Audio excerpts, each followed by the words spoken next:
Ang programang ito ay rated SPG. Striktong patnubay at gabay ng magulang ang kailangan. Maaaring may masiselang tema, lengguwahe, karahasan, sexual, horror o droga na hindi angkop sa mga bata.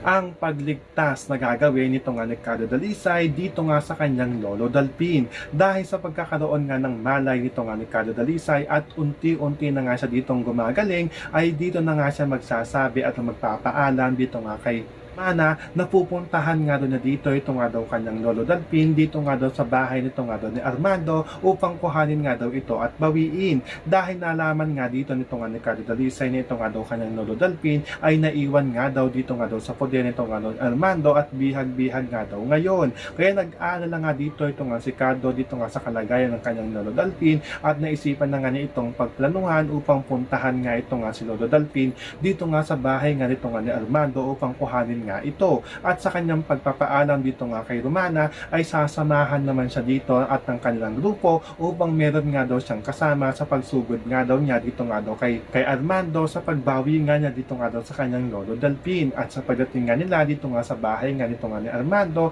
ay hindi naman sila dito kagad makakapasok dahil todo bantay nga dito ang mga tauhan nito nga ni Armando dito nga sa paligid at dito nga sa labas ng kanyang bahay. So pakakaabangan na natin dito kung anong diskarte nga ba ang gagawin nito nga ni Carlo Dalisay upang mabawi nga na dito at mailigtas nga niya ito nga kanyang lolo Dalpin. Yan ang ating mga pakakatutukan at pakakaabangan dito nga lang sa FPJ San Provinciano.